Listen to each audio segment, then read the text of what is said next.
So I'm shooting the 357 mag Ruger SP101. This is the 2 1/4 inch model. It was a birthday gift to myself, and if you're into guns, you know how that goes. I've been shooting it since February and just finished putting in 1,000 rounds. Let's go down to the table and take a closer look. So let's start with features and elements of design. As you can see, this 357 Magnum Ruger SP101 has a 5-shot cylinder. It's a double action revolver that's slightly larger than a Smith & Wesson J-frame. Like other Ruger double action revolvers, it has the side push-in crane latch or cylinder release, whatever you call it. It's got a trigger bar safety, which basically means the gun is not going to fire unless the trigger is actually pulled. The rear sight notch is a part of the frame, and the front post is very low profile. It's easy to see, and it's safe to say this gun is very robustly built. It doesn't have any side plates, and the cylinder locks in 3 different places. The only thing I don't like so much about the design is that the ejector rod is kind of dainty.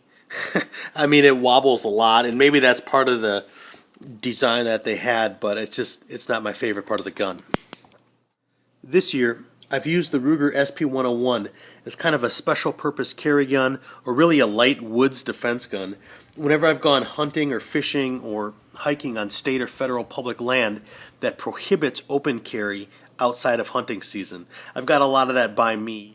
I would prefer to carry a more powerful revolver for bear protection, but when I rely on this because of its concealability, I use Buffalo Bore's heavy 357 mag, and these ones are the 19A. They're hard cast, and let me tell you guys, the recoil on these is just beastly. And this kind of brings me to another point I really have to stress on this gun, and that's recoil and recoil management.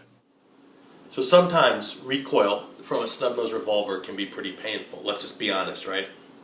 I think the Ruger SP101 does a pretty decent job mitigating recoil because what it has in its favor is weight. It weighs 26 ounces. Now, even with its weight, there are still some loads that are a real handful to shoot. For instance, the Buffalo Bore 19A that I told you guys about, that's really a handful, and that's really, for me, at the top end of the spectrum of difficult recoil. And then at the low end is Winchester 110 grain white box jacketed hollow points. Those are really light, and if you're looking for a light load to shoot out of your Ruger SP101, I would recommend those. What I want to do is I took some film of me shooting both of them, and I'm going to bring up a split screen here.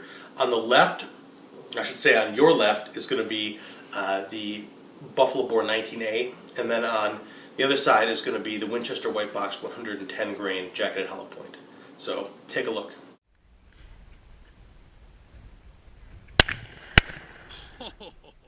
So as you can see, there's quite a difference.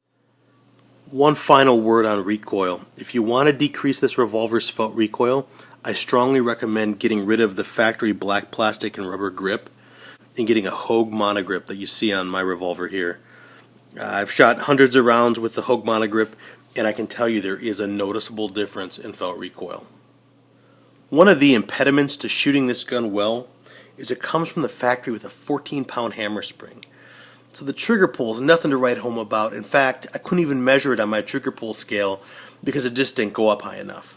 So what I did is I went out and picked up a Wilson Combat spring kit, and what it lets you do is it lets you replace the hammer spring with a 12-pound spring or a 10-pound spring. And as you guys know, in all my modern firearm reviews, I try to fire 1,000 rounds through the gun. So I broke my test up into thirds. The first third was fired with the factory 14-pound spring, just kind of as a control group. The second third, I used the 12-pound hammer spring, and the final third of my test, I used the 10-pound hammer spring. I'll tell you, with the 10-pound spring in, the trigger pull is so much better, and I didn't have any ignition problems from the hammer strike being too light. Now, I didn't test all the brands of ammo out there. I just literally couldn't afford to do it, but I can recommend to you putting in a 10-pound hammer spring into your Ruger SP101. My only caveat is just make sure that the ammo you plan to carry doesn't have any ignition problems at 10 pounds. In general, I can't recommend this gun for everybody, and I'll lay out my reasoning for it.